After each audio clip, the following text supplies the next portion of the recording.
नमस्कार दोस्तों, मैं गिरजेश कुमार तिवारी आप सब लोग के सामने थ्योरी ऑफ मशीन का एक इम्पॉर्टेंट टॉपिक लेकर आ रहा हूं। आपने आई सेंटर मेथड के 2 लेक्चर कर चुके हैं।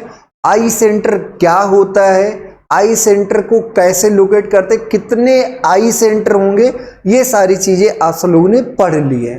तो इंस्टेंटेनियस सेंटर से आप क्या निकाल सकते हैं, किसी भी गिवन लिंक का उस इंस्टेंट हर एक पॉइंट की वेलोसिटी आप निकाल सकते हैं। आई सेंटर क्या था, किसी भी इंस्टेंट किसी भी बॉडी को दूसरे बॉडी के सापेक्ष जिस पॉइंट के अबाउट रोटेट करता हुआ माना जा सकता है, वही क्या है, इंस्टेंटेनियस सेंटर। तो इंस्टेंटेनियस सेंटर ये बताता है कि इस इंस्टेंट ये बॉडी, अब जैसे दूसरी बॉडी आप अर्थ ही मान ली, तो ये बॉडी इस समय इस पॉइंट के अबाउट रोटेट करती हुई मानी जा सकती है। वो एक्चुअल में भी उस पॉइंट के अबाउट रोटेट कर रही हो सकती है, और हो सकता है वो जनरल प्लेन मोशन कर रही हो, रोटेशन के साथ साथ ट्रांसलेशन भी कर रही हो।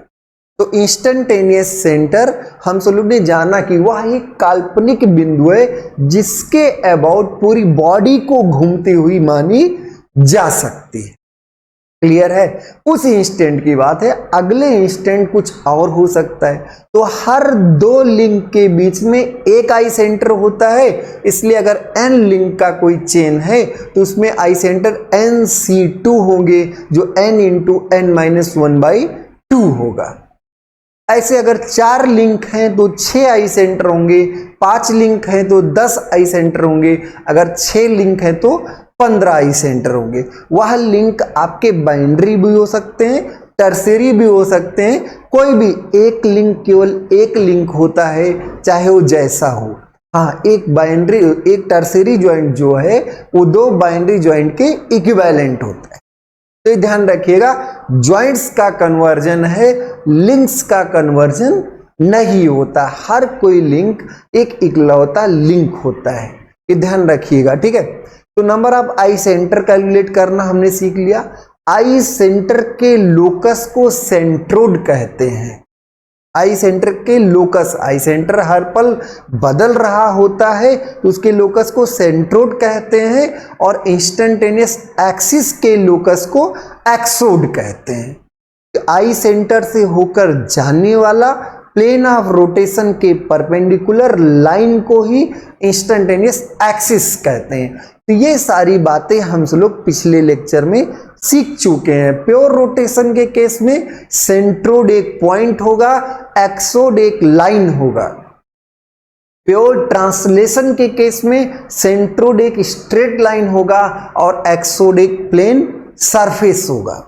जनरल प्लेन मोशन के केस में सेंट्रोड एक कर्व होगा और एक्सोड एक कर्व सरफेस होगा। इस पे हम सब लोग ने सारी डिटेल एनालिसिस कर ली।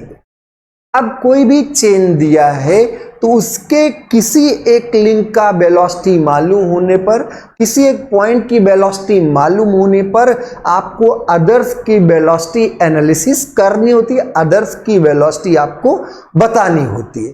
तो एक तरीका हमने आपको पिछले लेक्चर में पहले ही कराया, velocity diagram method. Velocity diagram भी उस इंस्टेंट के लिए ही बनता है। अगले इंस्टेंट कॉन्फ़िगरेशन चेंज होगा, वेलोसिटी डायग्राम चेंज हो जाएगा। जैसे स्लाइडर क्रैंक मैकेनिज्म में है, जब आपका क्रैंक लाइन ऑफ स्ट्रोक के परपेंडिकुलर होगा तब अलग वेलोसिटी डायग्राम बनेगा, और जब क्रैंक और कनेक्टिंग रॉड एक लाइन में होंगे उस समय अलग वेलोसिटी डायग्राम बनेगा। तो आने वाले लेक्चर में आज हम समझने वाले कि आई सेंटर को लोकेट कैसे करते हैं।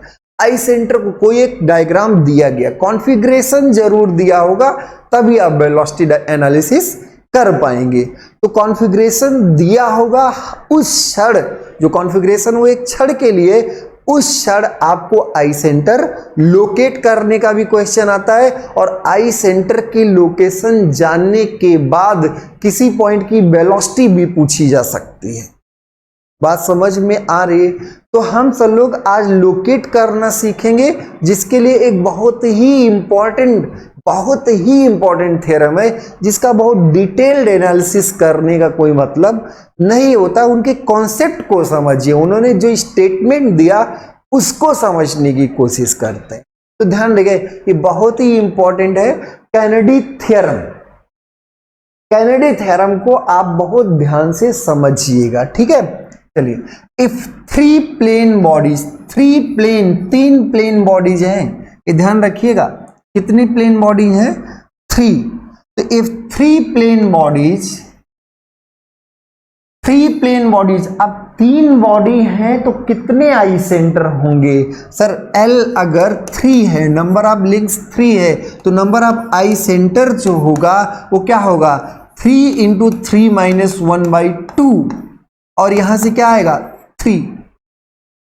तो 3 लिंक्स है, उनके 3 आई सेंटर्स होंगे एक दूसरे के सापेक्ष।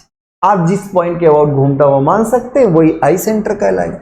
ऐसे अगर 2 लिंक हैं तो एक आई सेंटर होगा, और एक लिंक का कोई मतलब आई सेंटर का कोई कॉन्सेप्ट ही नहीं है। आगे, इफ तीन plane bodies have relative motion among themself, उन तीनों बॉडीज के बीच में क्या हो? रिलेटिव मोशन हो। एमंग 2 से अधिक है तो among themself. If 3 plane bodies have relative motion among themselves, their eye center must lie on a straight line। तो अगर 3 बॉडीज के, 3 पिंडों के बीच में सापेक्ष गति हो तो उनके तीनों आई सेंटर एक स्ट्रेट लाइन में होंगे। बस इतनी सी कैनेडी थ्योरम की बात थी। कितनी सिंपल बात कि अगर 3 बॉडीज हैं उनके 3 आई सेंटर्स होंगे, एक के सापेक्ष दूसरे को जिस पॉइंट के बाद घूमता मान सके, तो 3 आई सेंटर होंगे और तीनों आई सेंटर एक स्ट्रेट लाइन में होंगे। बस इतनी सी बात थी, ठीक है। बस अगला, this is known as Kennedy theorem. तो कैनेडी थ्योरम क्या था? कैनेडी थ्योरम क्या कहता है? If 3 plane bodies have relative motion among themselves, if 3 plane bodies have relative motion among themselves, their eye center must lie on a straight line। उनके आई centre एक straight line में होंगे। अब इसका कोई लॉजिकल प्रूफ है, कोई एनालिटिकल प्रूफ नहीं है, लॉजिकली उन्होंने प्रूव किया, और लॉजिकली हम सब लोग भी समझने की कोशिश करेंगे। 3 बॉडीज है, एक बॉडी P है, एक बॉडी Q है। यहां पे 3 बॉडीज हैं, तीनों को आप बहुत ध्यान से देखिएगा। ये आपका P है, ये बॉडी क्या है? P है, और दूसरी बॉडी आपकी क्या है? Q है, ये आपका Q है, ठीक है। और एक सबसे बड़ी बॉडी जो है वो क्या है? R है, PQR। ये 3 बॉडीज आपके हैं। PQR, इन तीनों के बीच में रिलेटिव मोशन हो रहा है। P, अब यहां पे हम R को मान लीजिए फिक्स ही मान लें। R को क्या मान लें? फिक्स। R आपका फिक्स है तो इसका मतलब P और Q मोशन कर रहे हैं और रिलेटिव मोशन तो हो रहा है। ऐसा नहीं, रिलेटिव मोशन में दोनों के चलने की जरूरत नहीं, एक अगर चल दिया तो ऑटोमेटिक रिलेटिव मोशन हो गया। तो R अगर फिक्स है, P ये है, Q ये है। R ने P को, अभी आप Q को मत देखिए, P को देखिए। R आप हैं, आप कौन है? आप R हैं। R ने P को किसी क्षण देखा, R ने P को किसी क्षण देखा और उन्हें दिखाई दिया कि जो P है वो इस पॉइंट के अबाउट घूम रहा है। तो किसी भी क्षण जिस पॉइंट के अबाउट घूमता हुआ प्रतीत हो या घूम रहा हो, वही क्या कहलाता है? आई सेंटर। तो ये आपका हो गया आई, किसके साथ? P और R। क्योंकि P को R ने देखा, इस क्षण इस पॉइंट के अबाउट ये घूम रहा था। उसी क्षण R ने Q को भी देखा, उसी क्षण R ने क्या किया? Q को भी देखा। तो जब Q को उसने देखा तो पता चला कि Q इस पॉइंट के अबाउट घूमता हुआ प्रतीत हो रहा है। तो ये क्या हो गया? IQR। तो ये आपका IPRQ है, क्योंकि P बॉडी R के सापेक्ष इस पॉइंट के अबाउट घूमती हुई मानी जा सकती। ऐसे यहां पर है Q बॉडी आर के सापेक्ष इस पॉइंट के अबाउट घूमते हुए मानी जा सकती है, उसको ऐसा दिखा, तो ये आई क्यू आर हो गया, आई पी आर हो गया। अब ये दोनों आपस में, ये पी जो है आर के सापेक्ष मोशन कर रहा है, क्यू जो है वो आर के सापेक्ष मोशन कर रहा है, तभी तो ये सेंटर ऑफ रोटेशन है। पी और क्यू के बीच में भी रिलेटिव मोशन है। अब पी ने कहा कि आप बताइए कि क्यू किस पॉइंट के अबाउट, पी ऑब्जर्व कर रहा है किसके बारे में, क्यू के बारे में बात कर रहा है। आर ने इन दोनों को देख लिया है, आर इसके सापेक्ष पी घूम रहा है, इसके सापेक्ष क्यू घूम रहा है। अब पी ने क्या किया, पी ने पूछा कि पी ने कहा क्यू भाई तुम किस पॉइंट के अबाउट घूमते हुए प्रतीत होगे। मतलब क्या हुआ कि आई पी क्यू आपको चाहिए, मतलब पी क्यू का मतलब समझ पा रहे ना, आई पी क्यू। तो आई पी क्यू को मतलब कि आई पी क्यू वह पॉइंट है जिसके अबाउट क्यू बॉडी पी के सापेक्ष घूमती हुई मानी जा सकती है। इसका उल्टा भी है, इसी को हम बोल सकते हैं कि यह वह पॉइंट है जिसके सापेक्ष, जिसके अबाउट पी बॉडी को क्यू घूमता हुआ, पी बॉडी को क्यू के सापेक्ष घूमता हुआ माना जा सकता है। आई पी क्यू और आई क्यू पी दोनों सेम ही बात होते हैं, दोनों सेम पॉइंट होते हैं। अगर आप हमें रोटेट करता हुआ देख रहे हैं तो हम आपको भी रोटेट करता हुआ देख रहे हैं, ध्यान दीजिएगा, दोनों बातें एक। तो ये हो गया I P Q. I P Q क्या कह रहा है, आई पी क्यू आपको बता रहा है। अब किसी ने कहा कि सर आई पी क्यू होगा क्या, ये दोनों तो कंफर्म, आर ने देखा अपनी आंखों से, ऐसे देखा, तो ये था कि पी इसके अबाउट घूम रहा है, क्यू इसके अबाउट घूम रहा है। अब आर को ही पी क्यू कहां दिखेगा, आर को ही पी क्यू कहां दिखेगा।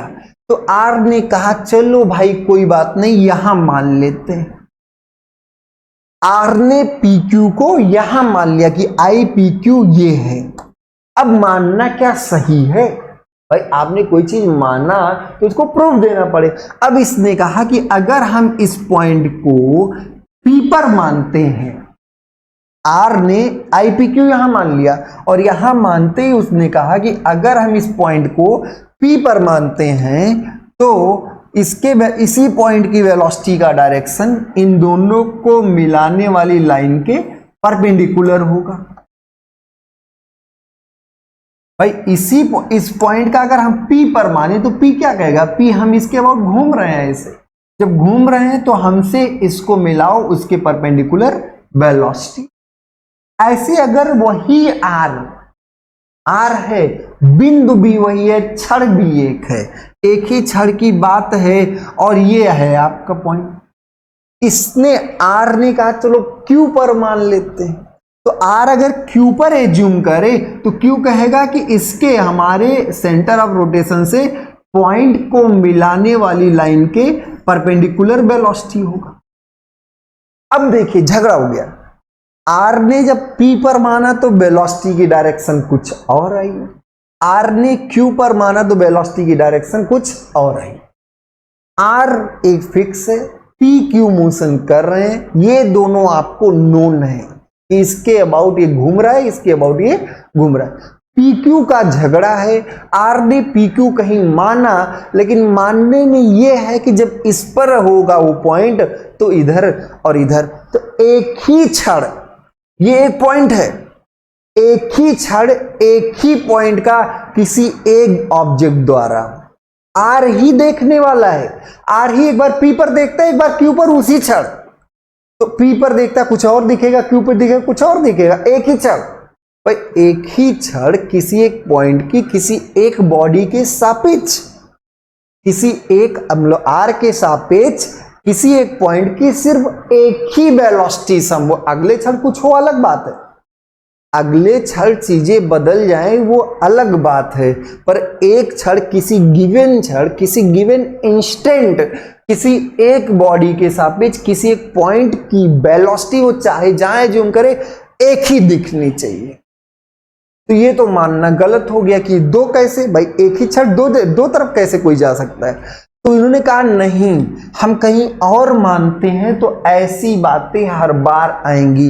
अगर हम इन दोनों को मिलाने वाली लाइन पर माने, कहीं पर हमें बीचों बीच नहीं कह रहे हैं, पर इन दोनों को मिलाने वाली लाइन पर पी क्यू माने, तो चाहे जिस पर माने वेलोसिटी की डायरेक्शन सेम आएगी, जो सही है भाई। दोनों वेलोसिटी की डायरेक्शन चाहे इस पर माने चाहे इस पर माने, कोई पॉइंट दोनों से वेलोसिटी की डायरेक्शन सेम आनी चाहिए, और ये सेम तभी संभव है जब पी क्यू इसी लाइन पर हो, पी क्यू इसी, और ये लाइन कौन है, ये लाइन इन दोनों आई सेंटर को मिलाने वाली लाइन।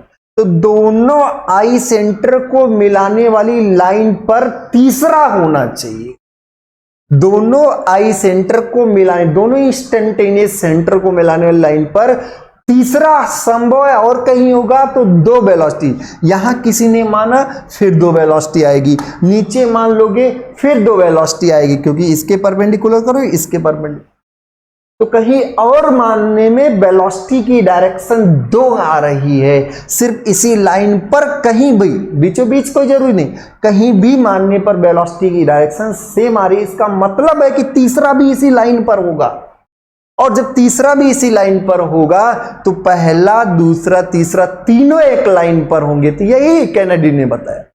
कैनेडी ने क्या बताया कि अगर तीनों बॉडीज के बीच में रिलेटिव मोशन है तो उनके आई सेंटर एक स्ट्रेट लाइन में होंगे, तीनों एक ही लाइन में होंगे। ये स्टेटमेंट था इनका, समझ में आया? तो कोई भी तीन बॉडीज के बीच में रिलेटिव मोशन हो तो उनके आई सेंटर एक लाइन में होंगे, एक स्ट्रेट लाइन में होंगे। इतना सा कैनेडी थ्योरम है। इसमें एक क्वेश्चन भी आया हो, कई क्वेश्चंस आते हैं, खैर इसको देख लेते हैं।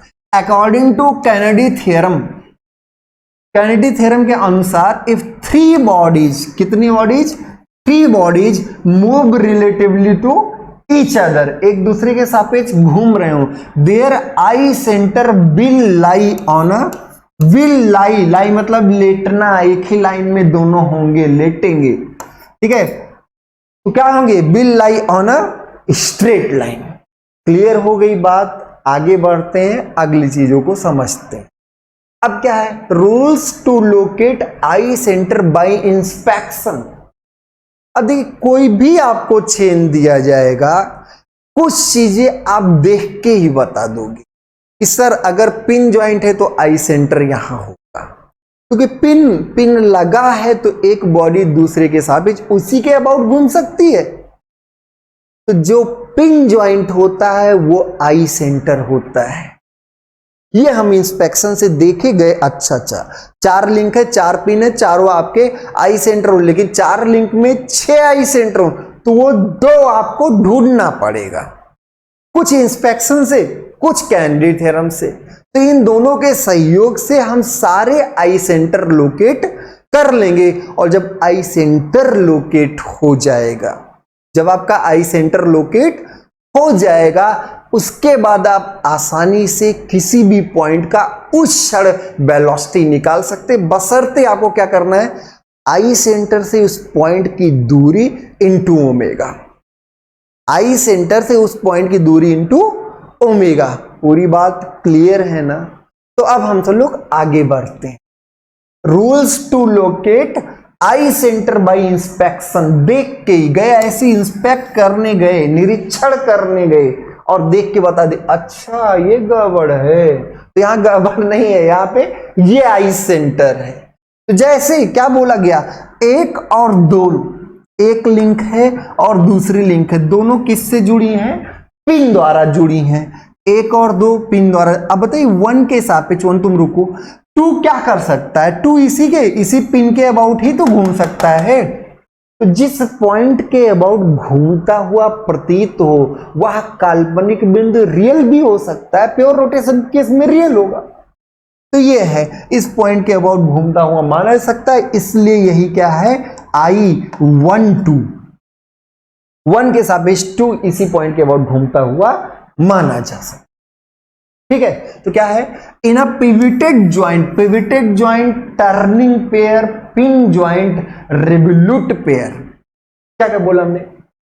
Pivoted joint, pin joint, turning pair, revolute pair सब एक ही बात है, सबका आई सेंटर पिन पर ही होगा। तो in a pivoted joint the centre of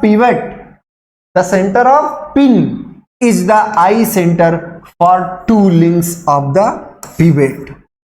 तो उन दोनों लिंक्स का आई सेंटर वही क्या होगा, पिन पॉइंट ही होगा, पिवेट पॉइंट ही होगा। अगला, अगर कोई बॉडी प्योर ट्रांसलेशन, जैसे पिस्टन का बात आएगा, तो पिस्टन क्या कर रहा होता है, इधर की तरफ या इधर की तरफ मोशन कर रहा होता है, रेसिप्रोकेटिंग मोशन, आगे पीछे स्ट्रेट लाइन में मोशन कर रहा है। रेसिप्रोकेटिंग और एसएचएम में माइन्यूट सा डिफरेंस है, थोड़ा सा कभी डिस्कस करेंगे एसएचएम के टॉपिक में, अभी वहां नहीं जा रहे हैं, ठीक है। तो ये आपकी वेलोसिटी, ये आपका मोशन कर रहा है। अब इसके इस पॉइंट हमें क्या चाहिए, आई सेंटर। इस इंस्टेंट आप बता दो सर किस पॉइंट के बॉडी घूमता हुआ मान सकते हैं। तो आपने कहा कि अगर आप वेलोसिटी हमें बता दोगे, अगर हमें किसी पॉइंट की वेलोसिटी मालूम है, तो उस वेलोसिटी वेक्टर के परपेंडिकुलर लाइन पर ही आई सेंटर होगा। वेलोसिटी वेक्टर के परपेंडिकुलर लाइन पर ही क्या होगा, सेंटर ऑफ रोटेशन। क्यों? क्योंकि सेंटर ऑफ रोटेशन से पॉइंट को मिलाने वाली लाइन के परपेंडिकुलर वेलोसिटी होता था, तो वेलोसिटी के परपेंडिकुलर लाइन पर आई सेंटर होगा। इसमें कौन सी नई बात है, क्लियर हुआ ना। तो हमें पॉइंट्स की वेलोसिटी ढूंढने में इंटरेस्ट होना चाहिए। हम इस स्लाइडर के बारे में पूछे तो स्लाइडर ने कहा कि बाबू हम तो स्लाइड कर रहे हैं, हमारे हर एक पॉइंट आपके क्या हैं, स्लाइड कर रहे हैं, हमारे हर एक पॉइंट क्या कर रहे हैं, स्लाइड कर रहे हैं। तो हर किसी पॉइंट की वेलोसिटी ऐसे, चाहे इसको देख लो ये भी ऐसे, हर कोई प्योर ट्रांसलेशन के केस में किसी भी इंस्टेंट हर एक पॉइंट की वेलोसिटी सेम होती है। सेम मतलब समझ लीजिए मैग्नीट्यूड एंड डायरेक्शन दोनों, ठीक है। तो ये हो गया वेलोसिटी सब।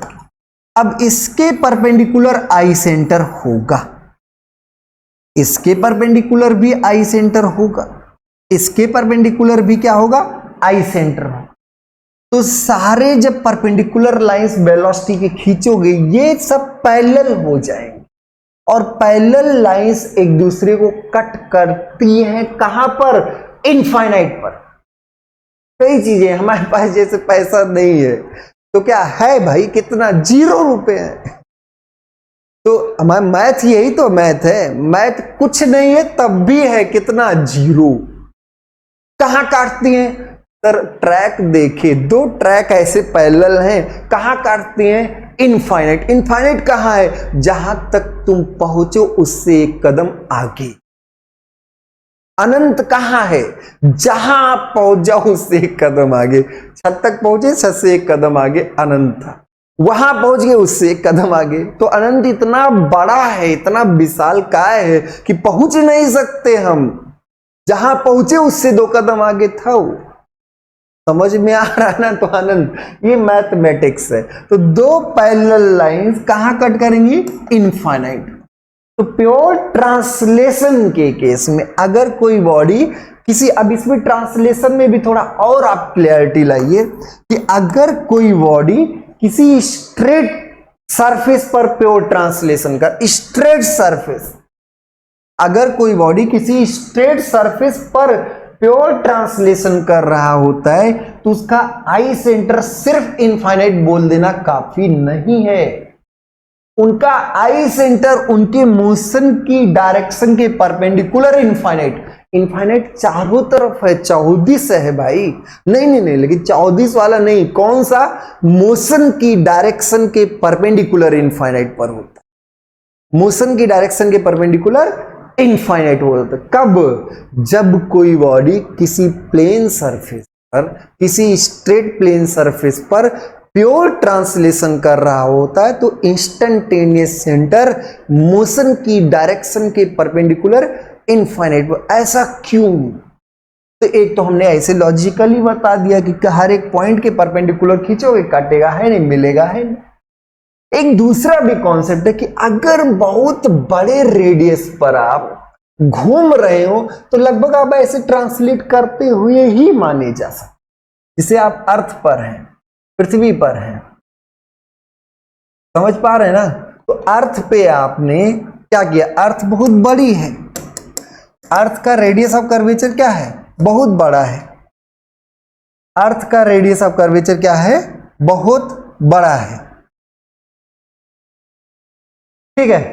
तो अब ऐसे पृथ्वी बहुत बड़ी है, इस पर अगर आप घूम भी रहे हो, अगर आप ऐसे घूम रहे हो, थोड़ा सा आप ऐसे आगे रोटेट कर रहे हो, तो रोटेट करने में भी आपको थोड़े से इतना ही तो आपको दिखता है, इतने सरफेस पे आप स्ट्रेट सरफेस ही दिखेगा, आपको अपनी जमीन फ्लैट दिखती है, जबकि आपको पता है कि अर्थ का सरफेस फ्लैट नहीं, ये फ्लैट इसलिए दिखता है क्योंकि इतनी बड़ी सरफेस है कि आप उस पर कुछ दूर एक छोटा सा चाप चल रहे हैं और वो चाप सीधी रेखा आपको दिखती, बहुत बड़े रेडियस के सर्किल पर ऐसे घूमता हुआ, बहुत बड़े रेडियस के सर्किल पर ऐसे घूमता हुआ, तो बहुत बड़े रेडियस के सर्किल पर ये घूमता हुआ माने भी तो प्योर ट्रांसलेशन, प्योर ट्रांसलेशन एक इनफाइनाइट रेडियस की सर्किल पर घूमता हुआ माना रोटेशन माना जा सकता है। आगे इन अ स्लाइडिंग मोशन, ये इंस्पेक्शन से बताएंगे, पिन जॉइंट आई सेंटर, अगर आपका प्योर ट्रांसलेशन प्लेन सरफेस पर है तो उसके मोशन की डायरेक्शन के परपेंडिकुलर इनफाइनाइट पर आई सेंटर, तो in sliding motion the I centre lies at infinity in direction perpendicular to the path of motion, in direction, तो इन्फिनिटी पर कहां, कौन से डायरेक्शन में, in direction perpendicular to the path of motion of the slider, path of motion of the slider. तो जो आपके motion का मतलब मोशन का जो पाथ है उसके परपेंडिकुलर इनफाइनाइट पर होता है, इधर देखिए कहां होता है, lies at infinity in the direction perpendicular to the path of motion of the slider. This is because, ऐसा क्यों, the sliding motion is equivalent to a rotary motion, sliding motion को रोटरी मोशन माना जा सकता है, वो भी कैसे, बहुत बड़े रेडियस के सर्किल पर, is equivalent to rotary motion of link with radius of curvature as infinity, radius of curvature as infinity, तो बहुत बड़े रेडियस के सर्किल पर आपको रोटेट करता हुआ माना जा सकता है। अगला, इन case of pure rolling, in case of pure rolling बात आ गई, ये है प्योर रोलिंग। इस सिचुएशन में अगर हम आपसे बात करें तो आप क्या बताएंगे, इन case of pure rolling motion, in case of pure rolling motion, ठीक है, खैर थोड़े देखते हैं। तो ये आपका बॉडी प्योर रोलिंग कर रहा है, ये एक आपका कर्व सरफेस है, ये है सरफेस, कर्व हो, स्ट्रेट भी हो सकता है, स्ट्रेट सरफेस भी हो सकता है, इस पर कोई डिस्क है, एक कोई क्या है, डिस्क है, और ये डिस्क यहां पर प्योर रोलिंग कर रहा है, रोटेट कर रहा है, ये ऐसे रोटेट कर रहा है, बस है। तो ये आपका ऐसे है डिस्क, ये यहां पर रोटेट कर रहा है, ये आपका कर्सर। अब इसका आप आई से इस क्षण से कैमरे से फोटो देखिए, फोटो खींचते हो वो इंस्टेंट की चीजें बताता है, वीडियो रिकॉर्डिंग करते हैं तो आपका वीडियो रिकॉर्डिंग एक टाइम स्पैन को बताता है, एक समय के साथ, 1-2 घंटे का वीडियो 1-2 घंटे की चाहिए, लेकिन अगर आप स्क्रीनशॉट लेंगे तो वो कब का होगा, स्क्रीनशॉट एक इंस्टेंट का होगा, पर अगर आप डाउनलोड करके वीडियो रख लिए तो क्या हुआ, एक टाइम स्पैन के लिए। तो सारी चीज इंस्टेंट की बात है, ये ऐसे हमें दिखा, ये हमें ऐसे रोल करता हो, तो अब इसका आई सेंटर कहां होगा, तो सर सेंटर एक कांस्टेंट वेलोसिटी से आगे बढ़ रहा है, इस केस में भी सेंटर जो होगा वो कांस्टेंट वेलोसिटी से क्या होगा, आगे बढ़ रहा होगा, सेंटर आपका कांस्टेंट वेलोसिटी। अब इसके परपेंडिकुलर आपको क्या मिलेगा, आई सेंटर, इसकी वेलोसिटी के परपेंडिकुलर क्या होगा, आई सेंटर। अब क्वेश्चन ये सर वेलोसिटी दूसरा कोई ढूंढ के लाओ, दूसरी पॉइंट के अगर वेलोसिटी मिल जाए तो उस क्षण हम दोनों के परपेंडिकुलर लाइन खींचेंगे, जहां कट करेगा वही आई सेंटर। लेकिन इसमें एक बात है, अगर ये स्टेशनरी और प्योर रोलिंग हो रहा है, कोई स्लिप नहीं हो रहा है, तो अगर कोई स्लिप नहीं हो रहा तो जो कांटेक्ट पॉइंट होगा वो उस क्षण रुक गया होगा। जो कांटेक्ट पॉइंट होगा वो उस क्षण क्या होगा, रुक गया होगा। अगर नहीं रुका होगा तो स्लिपिंग होगा, प्योर रोलिंग नहीं होगा। रोलिंग विद स्लिपिंग उसको कॉन्सेप्ट में लाएंगे, लेकिन नहीं, प्योर रोलिंग की बात है तो प्योर रोलिंग, ये पॉइंट की वेलोसिटी 0 है, इसके परपेंडिकुलर आई सेंटर, और परपेंडिकुलर आई सेंटर तो है, लेकिन दूसरी बात भी हम जानते हैं कि सेंटर ऑफ रोटेशन की वेलोसिटी 0 होती है। सेंटर ऑफ रोटेशन की उस क्षण वेलोसिटी क्या होती है, 0, रिलेटिव वेलोसिटी। तो यहां पर इसी पॉइंट की वेलोसिटी 0 है, इसका मतलब यही पॉइंट आपका क्या है, आई सेंटर। तो ये इस प्योर रोलिंग के केस में point of contact he I centre होता है। ऐसे इसमें ये पॉइंट, अब इसके परपेंडिकुलर आप खींचोगे, इसके परपेंडिकुलर जाओगे, कहोगे जाओ ढूंढ के लाओ, इसी पर है, और इस पर हम गए, एक पॉइंट हमें ऐसा मिल गया कि जिसकी वेलोसिटी 0 थी। अब उसी पॉइंट की, जिस पॉइंट की वेलोसिटी 0 थी वही आई सेंटर हो गया। तो प्योर रोलिंग के केस में point of contact he I centre होता है। मोस्ट इंपॉर्टेंट केस है, याद करके रखिएगा, ठीक है। तो in case of pure rolling, in case of pure rolling contact of two links, 2 links, यहां एक रोड था एक रोलर था, 2 links, the I centre lies at the point of contact. I centre कहां होता है, at the point of contact, at the given instant. उस given instant I centre point of contact पे होगा। फिगर सी आपको दिखाया गया। ऐसा क्यों, it is because the 2 points, it is because, इसका कारण, the 2 points of contact on 2 bodies have the same linear velocity. जो पॉइंट ऑफ कांटेक्ट, अगर स्लिप नहीं हो रहा, प्योर रोलिंग हो रहा है, तो उनकी सेम लीनियर वेलोसिटी होगी। एक अगर स्टेशनरी था तो दूसरा भी स्टेशनरी होगा, तो have the same linear velocity, thus there is no relative motion of 2, there is no relative motion of 2 at the point of contact which is the I center। तो पॉइंट ऑफ कांटेक्ट के बीच में कोई relative motion नहीं होता जब slipping नहीं होती। Pure rolling के केस में उस समय point of contact he I centre होता है। एक और इसी में थोड़ा अलग हट के बता दे रहे हैं, ये आपका एक ब्लॉक था, ऐसे घूम रहा था, और ये पटरे पर था, रोड पर नहीं था। पटरा फ्लैट समझ पा रहे हो ना, पटरा है जिसपे आप बेड बना हुआ है, बेड पे लेट रहे हो यार, सो रहे हो, उठक बैठक कर रहे हो, तो ये है आपका। अब इस सिचुएशन में ये पटरा है, ये ऐसे आगे बढ़ रहा था, और किसी एक वेलोसिटी से आपने पटरे को भी खींचना, ये v1 वेलोसिटी थी, ये v2 वेलोसिटी, पटरे को भी खींचना शुरू कर दिया। ये ऐसे रोल कर रहा था, ऐसे इस पे रोल कर रहा था, और आपने पटरे को भी खींचना शुरू कर दिया। अगर यहां स्लिप ना हो तो, अगर यहां स्लिप ना हो तो अब आई सेंटर कहां हो, तो ध्यान रखिएगा, बहुत इंपॉर्टेंट केस।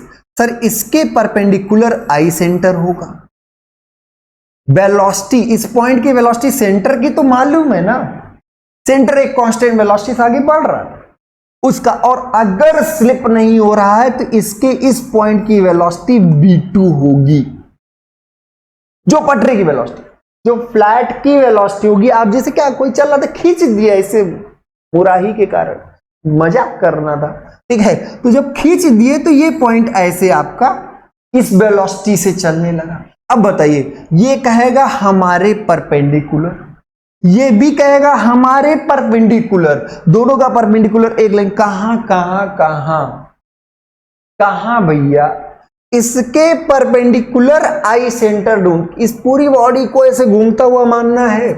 कौन सा पॉइंट, कौन सा पॉइंट ऐसा है जिसके अबाउट हम इसको घूमता हुआ मान सके। इसके परपेंडिकुलर गए, खुश हुए कि अब दूसरे, तो दूसरा का भी परपेंडिकुलर यही आ गया। अब ध्यान दीजिए, अब इनका जो वेलोसिटी होगा, उस वेलोसिटी वेक्टर को मिलाते हुए जो लाइन कट करेंगे, ये आपका क्या होगा, आई सेंटर। क्यों, पूछा क्यों? तो देखिए सेंटर से जैसे जैसे आप दूर जाते हैं वेलोसिटी उस दूरी के ही रेशियो में बढ़ता है। आर ओमेगा, आर बढ़ा तो वेलोसिटी बढ़ गया, ओमेगा तो सबके लिए कांस्टेंट। ध्यान रखिए किसी रोटेटिंग बॉडी के लिए एंगुलर वेलोसिटी हर एक पॉइंट के लिए समान होता है। किसी एक रोटेटिंग बॉडी के लिए एंगुलर वेलोसिटी क्या होता है? हर एक पॉइंट के लिए। लेकिन आर बदल रहा है, तो आर जब कम था तो कम वेलोसिटी थी, आर ज्यादा हो गया तो ज्यादा वेलोसिटी होगी। तो जिस रेशियो में आप आगे बढ़ते हैं, आपको वेलोसिटी एनालिसिस के बेसिक पार्ट 2 में हमने कराया है। जो दूसरा पार्ट है आप बहुत ध्यान से पढ़िएगा, वेलोसिटी एनालिसिस बहुत डिटेल में हमने कराया, ठीक है। तो जैसे ही आप दूर जाएंगे वेलोसिटी उसी रेशियो, तो उसी रेशियो को अगर हम ऐसे मिलाते हुए आगे बढ़ें तो जहां कट करेगा वही क्या होगा? I centre. वही क्या होगा? I centre. तो अगर कोई बॉडी किसी एक मूविंग बॉडी पर प्योर रोलिंग कर रहा है तो उसका आई सेंटर पॉइंट ऑफ कांटेक्ट पर नहीं होगा। उसका आई सेंटर क्या होगा? उसका आई सेंटर पॉइंट ऑफ कांटेक्ट के नॉर्मल पर होगा। पॉइंट ऑफ कांटेक्ट के कहां पर? नॉर्मल पर। आया हुआ ईएस का क्वेश्चन है, बहुत ही इंपॉर्टेंट क्वेश्चन, सब लोग कर भी नहीं पाते। तो पॉइंट ऑफ कांटेक्ट के नॉर्मल पर आई सेंटर होगा। क्लियर हुई? Pure rolling. एक और केस करते हैं। अगर कोई बॉडी किसी कर्व स्टेशनरी सरफेस पर स्लाइडिंग कर रहा है, straight stationary surface, plane stationary surface पर है तो मोशन की डायरेक्शन के परपेंडिकुलर इनफाइनाइट पर। लेकिन अगर किसी कर्व स्टेशनरी सरफेस पर है तो मोशन की डायरेक्शन के परपेंडिकुलर नहीं होगा। तब आप देखिए इस पॉइंट की वेलोसिटी इधर और इस पॉइंट की वेलोसिटी इधर, और जब इसका परपेंडिकुलर और इसका परपेंडिकुलर खींचोगे दोनों का, तो ये दोनों जहां कट करेंगे वही क्या होगा? I centre. और ये सेंटर ऑफ कर्वेचर पर कट करते हैं। ये कहां कट करते हैं? सेंटर ऑफ कर्वेचर पर। बात समझ में आ रही है ना? तो सेंटर ऑफ कर्वेचर पर एक दूसरे को कट करते हैं, ठीक है। अगर कोई बॉडी किसी कर्व स्टेशनरी सरफेस पर स्लाइड कर रही है तो उनका आई सेंटर ऑफ कर्वेचर पर हो, याद रखिएगा, ठीक है। तो इतना तो हम इंस्पेक्शन से बता सकते हैं, देख कर बता सकते हैं। चलिए तो अब क्वेश्चन एक शानदार कर लिए, बहुत अच्छा क्वेश्चन है। The instantaneous centre of motion of rigid thin disc. कोई एक रिजिड थिन डिस्क है, instantaneous centre of motion wheel of thin disc wheel rolling while, यहां पे होना चाहिए rigid thin disc while rolling on a plane rigid surface. तो अब बताइए कोई एक रिजिड थिन डिस्क थी जो किसी प्लेन रिजिड सरफेस पर रोल कर रही है, तो आई सेंटर कहां होगा? The I centre of motion a rigid thin disk while rolling on a plane rigid surface shown in the figure is located at the point। कहां पर होगा सर? पॉइंट ऑफ कांटेक्ट पर होगा। तो पॉइंट ऑफ कांटेक्ट ए हो गया। लो answer आराम से। पॉइंट ऑफ कांटेक्ट यहां पे क्या है? ए है, हो गया। अगला बहुत ही अच्छा और शानदार question. The instantaneous centre of rotation of a rigid thin disc. किसी रिजिड थिन डिस्क का instantaneous centre of rotation rolling on a plane rigid surface. वही क्वेश्चन है दूसरे तरीके से। तो कोई एक रिजिड थिन डिस्क है जो कोई प्लेन रिजिड सरफेस पर रोल कर रहा है, तो आई सेंटर कहां होगा सर? पॉइंट ऑफ कांटेक्ट पर। कहां पर होगा? Point of contact. तो पॉइंट ऑफ कांटेक्ट पर आपका आई सेंटर होगा, पॉइंट ऑफ कांटेक्ट पर। आगे बढ़ते हैं, ठीक है। अगला, तो the I centre of rotation of a rigid thin disc rolling on plane rigid surface कहां होगा? As a centre of disc नहीं, सेंटर ऑफ डिस्क भी होता अगर क्या होता? प्योर रोटेशन, रोलिंग नहीं। अगर ये डिस्क अपने एक्सिस के अबाउट कहीं प्योर रोटेशन मतलब किसी फिक्स एक्सिस के अबाउट ऐसे घूम रही होती, यहीं पर घूम रहे, तो प्योर रोटेशन के केस में सेंटर ऑफ डिस्क होता है। At infinite distance on the plane surface. तो इनफाइनाइट डिस्टेंस कब होता? प्योर क्या होता? ट्रांसलेशन, या इसी को स्लाइडिंग में होता है। तो अगर स्लाइडिंग होता प्लेन सरफेस पर तो इन्फिनिटी पर होता, eight the point of contact pure rolling. और आगे the point on the circumference, point on the circumference, ये परिधि है चारों तरफ। सर्कमफ्रेंस मतलब जो आपकी परिधि है, पेरिफेरी है। Circumference situated vertically opposite to the contact point. तो कांटेक्ट पॉइंट के वर्टिकली अपोजिट, इधर तिरछा मिर्चा नहीं, यहां पे वर्टिकली अपोजिट, यही तो पॉइंट कहां पर? सर्कमफ्रेंस पर पॉइंट जो पॉइंट ऑफ कांटेक्ट के वर्टिकली अपोजिट हो। बात समझ में आ रही? तो ऐसा कोई कभी नहीं होता ये केस, बहुत हो सकता पर बहुत टिपिकल केस होगा। खैर वो छोड़िए। तो यहां पे क्या होगा? Point of contact. अगला, when a slider moves on a fix link, a slider moves, slider में स्लाइड करने वाला, moves on a fix link having curve surface. तो एक कोई फिक्स लिंक है जिसका हैविंग क्या है? कर्व सरफेस, और इस पर कोई एक स्लाइडर स्लाइड कर रहा है। तो इसकी वेलोसिटी यहां पर और इसकी वेलोसिटी यहां पर, तो दोनों का जब नॉर्मल खींचोगे तो कहां पर आएगा? सेंटर ऑफ कर्वेचर पर। हैविंग कर्व, यही स्ट्रेट सरफेस होता तो मोशन की डायरेक्शन के परपेंडिकुलर इनफाइनाइट पर होता। यही अगर स्ट्रेट सरफेस पर कर्व सरफेस है, इसलिए कहां होगा? I centre lies on the centre of curvature of the curvilinear path. Central axis नहीं, सेंट्रल एक्सिस इन्फिनिटी होता अगर ये प्लेन सरफेस होता। पॉइंट ऑफ कांटेक्ट होता अगर ये स्लाइड नहीं, प्योर रोलिंग कर रहा होता। तो समझ में आ गया होगा सारी चीजें। आगे बढ़ते हैं, ठीक है। लोकेटिंग आई सेंटर, आई सेंटर को लोकेट करना। तो लोकेटिंग आई सेंटर बहुत इंपॉर्टेंट है। कुछ इंपॉर्टेंट केसेस हम आपको कराएंगे। कैनेडी ने बहुत अच्छा कॉन्सेप्ट दे दिया है। कैनेडी ने आपको यह बता दिया है, कैनेडी ने आपको क्या बताया? कैनेडी ने केवल आपको यह बता दिया है कि भैया अगर तीन बॉडीज के बीच में रिलेटिव मोशन है, अगर तीन बॉडीज के बीच में रिलेटिव मोशन है तो उनके आई सेंटर एक लाइन में हो।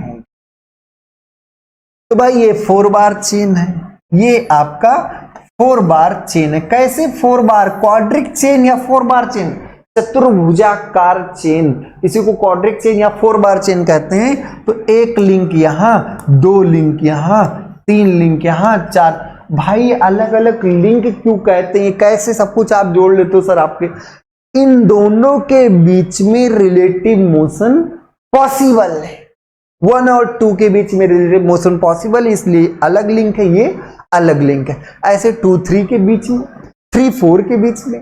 तो जहां आपके दो बॉडीज के बीच में रिलेटिव मोशन पॉसिबल हो, वो दोनों अलग अलग लिंक्स होते हैं। पूरी बात समझ में आ गई ना? तो अब आगे बढ़ते हैं। तो ये हो गया I12। कैसे? पिन जॉइंट है, पिन जॉइंट इंस्पेक्शन से हमने, निरीक्षण से बता दिया कि 1 के सापेक्ष 2। तो ये हो गया I12 और ये क्या हो गया? I23। 2 3 के बीच में पिन है, और ये क्या हो गया? I34 और ये क्या हो गया? I14। हमेशा इंक्रीजिंग ऑर्डर में लिखें, 14 या 41, I14 I41 दोनों सेम ही होंगे। अरे हम आपके सापेक्ष चाहे तुम हमारे सापेक्ष, लेकिन I14 लिखते इंक्रीजिंग ऑर्डर में लिखते। तो ये 4 सर 4 लिंक हैं तो 6 आई सेंटर होंगे। तो 4 तो आप देख के बता दिए, कितने ज्ञानी आदमी थे। सर पिन था तो पिन जॉइंट सारे आई सेंटर होते हैं, तो इसलिए हमने देख के बता दिए। अब 2 और खोजना है, 2 और खोजना है। तो अब हमारे पास कैनेडी है। हमारे पास कौन है? कैनेडी है। कैनेडी हमारे पास। कैनेडी ने बताया 3 बॉडीज के बीच में अगर रिलेटिव मोशन, तो जैसे मान लीजिए 1 2 3। अब देखिए 4 में आपने कौन कौन, 6 हैं, 6 कौन होंगे? 1 2 होंगे, 1 3 होंगे, 1 4 होंगे, 2 3 होंगे। अब 2 1 लिखने नहीं, मतलब 2 3 2 4 होंगे, और क्या होगा? 3 4 होगा। 2 3 और 2 4 क्लियर हुआ ना? तो 3 2 5 और 1 6। 1 2 1 3 1 4। अब कौन कौन मालूम है सर? 1 2 मालूम देख के, 2 3 मालूम देख के, 3 4 मालूम 1 4 मालूम।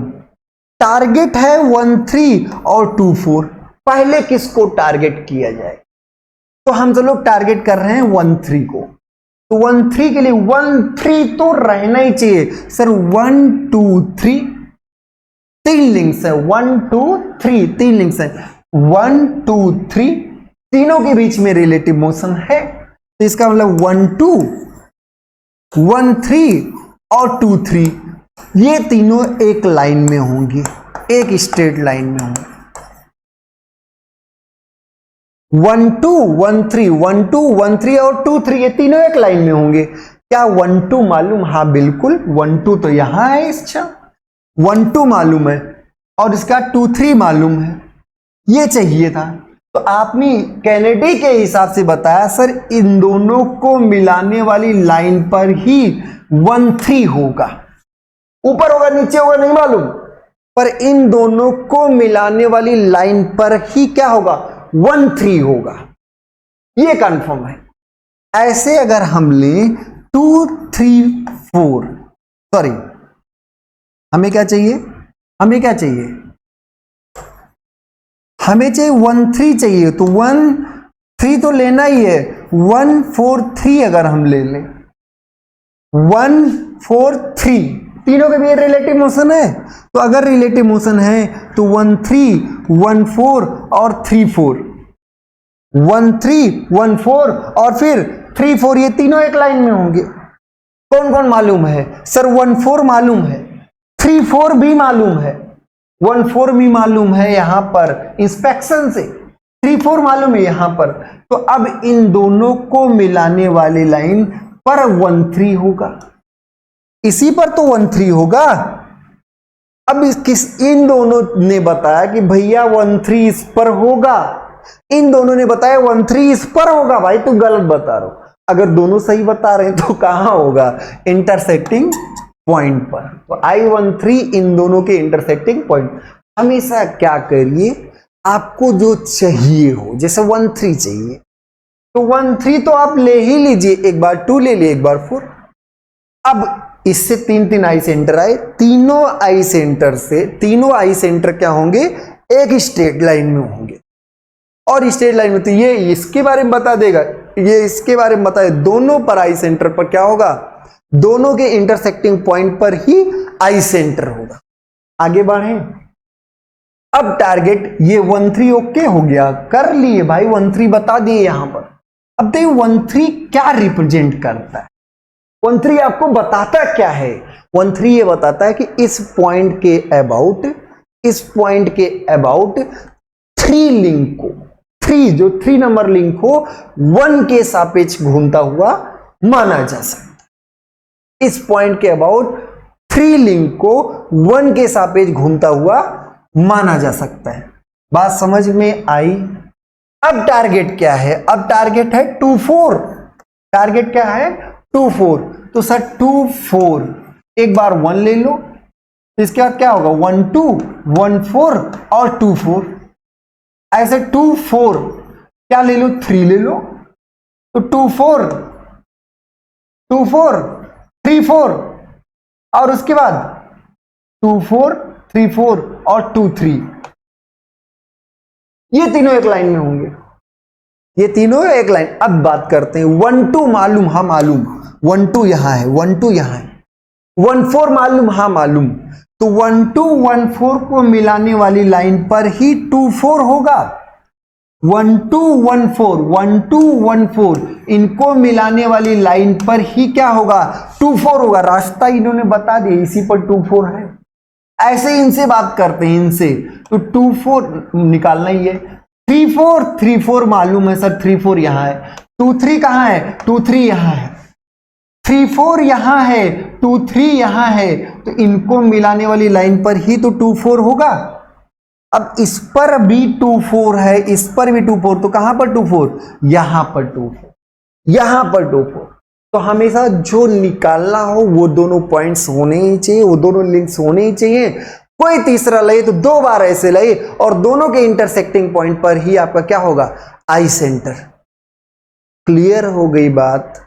तो अब आप आई सेंटर लोकेट कर सकते हैं। अगले लेक्चर में हम सब लोग और आसान मेथड भी सीखेंगे, आसान तरीके से भी सीखेंगे कि कैसे और आसानी से हम आई सेंटर को लोकेट कर पाए, और इंपॉर्टेंट क्वेश्चंस भी करेंगे। स्लाइडर क्रैंक मैकेनिज्म का होगा, डबल स्लाइडर का होगा, जो बार बार पूछा जाता है। अब इसी में अगर हम बात करें कि थोड़ा आंख मूंद लिए, थोड़ी सी आंख मूंद लिए तो ये ऐसे घूम जाएगा। अगर मोशन कर रहा होगा और हो ही रहा होगा तभी तो एनालिसिस कर रहे हैं ना, रुकी हुई होती तो सारे लिंक से एक हो जाते, खत्म मामला। तो ये आपका नहीं, इसमें मोशन हो रहा होगा इसलिए बातें कर रहे हैं। तो ये रोटेशन क्लियर। अब अगर ये रोटेट कर जाए तो क्या 1-2 की पोजीशन बदलने वाली? सर 1-2 कहीं नहीं जानने वाला, 1-4 कहीं नहीं जानने वाला। तो 1-2 और 1-4 इन दोनों का लोकेशन भी फिक्स है, पोजीशन भी फिक्स है। पोजीशन देखिए, पोजीशन मतलब रेफरेंशियल XY कोऑर्डिनेट, पोजीशन का मतलब XY कोऑर्डिनेट, और लोकेशन अरे वही पिन पर होगा। तो लोकेशन पिन बताता है, एक जनरल बात बताती है कि उसी पिन पर। तो लोकेशन पिन पर बता और पोजीशन आप कोऑर्डिनेट से। तो इसका 1-2 और 1-4 का ना तो कोऑर्डिनेट बदलेगा ना तो लोकेशन बदलेगा, इसी पिन पर रहेंगे। तो ऐसे आई सेंटर जिनका लोकेशन और पोजीशन, जिनका लोकेशन और पोजीशन क्या हो, दोनों फिक्स हो, लोकेशन भी फिक्स हो और क्या हो, पोजीशन भी फिक्स हो, ऐसे आई सेंटर जिनका लोकेशन और पोजीशन दोनों फिक्स हो, वो फिक्स आई सेंटर कहलाते हैं। क्या कहलाते हैं? Fix I centre. जैसे यहां पर 1-2 और 1-4 है। अब इसी में बात करें तो कौन है, 1-2 और 1-4, ये पूरा मोशन हो जाए, कहीं बदलने वाले नहीं है। ऐसे 2-3 और 3-4 के बारे में क्या रहा है? सर 2-3 आगे बढ़ जाएगा, 3-4 आगे बढ़ जाएगा, अगले क्षण कहीं और होगा, लेकिन सर पिन पर ही होगा, हमेशा इसी पिन पर ही होगा। अब वो पिन ही कहीं चला जाए तो हम क्या करें? तो पिन अगर लोकेशन चेंज कर दिया, मतलब अपनी पोजीशन चेंज कर दिया, तो भी हम कहेंगे सर पिन पर होगा बस।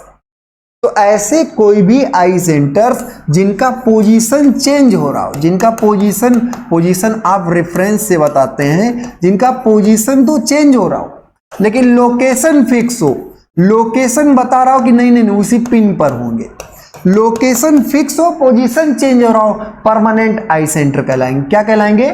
परमानेंट आई सेंटर। और ऐसे अब इसी में अगर हम बात करें तो कौन परमानेंट है? 2-3 और 3-4 ये परमानेंट है कि भैया इसी पिन पर होंगे, अब पिन का जहां जाए वहां जाएंगे। तो यहां पर अगर परमानेंट की बात करें तो कौन है? 2-3 और 3-4। और ऐसे आई सेंटर जिनका लोकेशन और पोजीशन दोनों चेंज हो रहा हो, जिनका लोकेशन और उसके साथ साथ पोजीशन, लोकेशन भी चेंज हो रहा हो और पोजीशन दोनों चेंज हो रहा हो, वो नाइदर फिक्स, ना तो फिक्स और ना फिर परमानेंट, ना तो फिक्स होंगे ना तो परमानेंट होंगे, दोनों चेंज हो रहा हो। तो ऐसे में अगर आप देखें तो 1-3 और 2-4 इसी टाइप के हैं। 1-3 और 2-4 की एग्जैक्ट कुछ नहीं बता सकते, 1-3 कहीं और जाएगा, कुछ नहीं, पिन कहाँ है कुछ नहीं। तो ऐसे 1-3 और 2-4 दोनों आपके नाइदर फिक्स नॉर परमानेंट आई सेंटर। लोके समय के साथ आई सेंटर का लोकस मतलब पोजीशन चेंज होता है, आई सेंटर आगे बढ़ता है, और जब आगे बढ़ता है तो उसी का लोकस ही सेंट्रोड है, सेंट्रॉइड नहीं सेंट्रोड है, और आई एक्सिस का लोकस ही क्या है? एक्सोड है।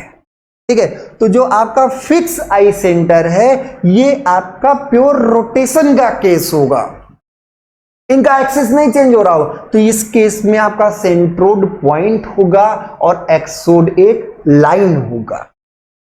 ठीक है, परमानेंट के केस में आप एक आर्क, सर्कुलर आर्क बनेगा, और क्या होगा? सेंट्रोड एक सर्कुलर आर्क बनेगी और एक्सोड एक सर्कुलर कर्व बनेगा, मतलब जो सिलेंड्रिकल सरफेस बोल सकते हैं।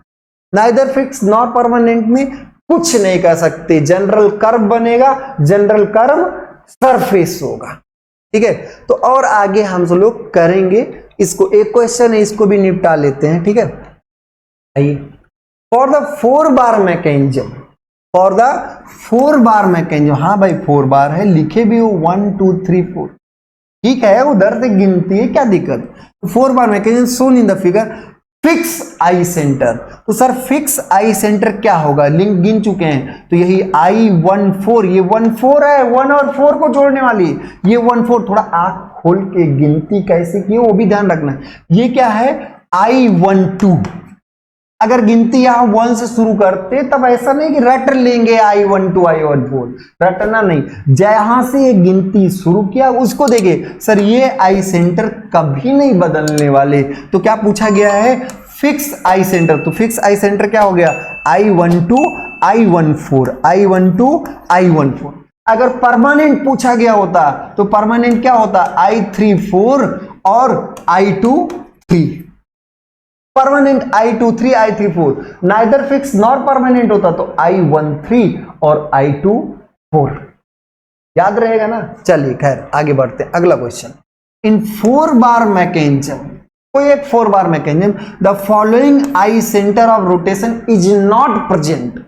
कौन सा आई सेंटर ऑफ रोटेशन नहीं होता है, होता है नहीं, जो नहीं होता है। तो फिक्स आई सेंटर तो होते हैं, परमानेंट भी होते हैं, नाइदर फिक्स नॉर परमानेंट भी होते हैं, नाइदर फिक्स नॉर परमानेंट भी होते हैं। Perpendicular to the line, perpendicular to the line joining the centre of rotation of the crank and lever. तो ये सिचुएशन होता है क्या, 4 बार चेन में कभी स्लाइडिंग का केस नहीं होता। स्लाइडिंग में मोशन की डायरेक्शन के परपेंडिकुलर इनफाइनाइट पर होता है, ये ध्यान रखिएगा। तो 4 बार चेन में ऐसे आई सेंटर नहीं होते। स्लाइडर क्रैंक मैकेनिज्म में ऐसे आई सेंटर होते हैं जिसमें प्योर ट्रांसलेट हो मोशन की डायरेक्शन के परपेंडिकुलर इनफाइनाइट पर होता है। स्लाइडर क्रैंक मैकेनिज्म और डबल स्लाइडर का हम आसान वर्जन आपको आई सेंटर लोकेट करना बताएंगे अगले लेक्चर में। आज के लिए इतना ही हम कर पा रहे हैं। आप सब लोग खूब मेहनत करें, खूब पढ़ें, खूब सीखें, वीडियोज को पूरा देखें, लास्ट तक देखें। देखने के बाद पसंद आए लाइक करें और भी लोगों में शेयर करें, मैक्सिमम लोगों में शेयर करें, ये आपकी पूरी जिम्मेदारी है। सब कुछ फ्री में है तो आप भी शेयर करें। ठीक है, आज के लिए इतना ही, बहुत बहुत धन्यवाद।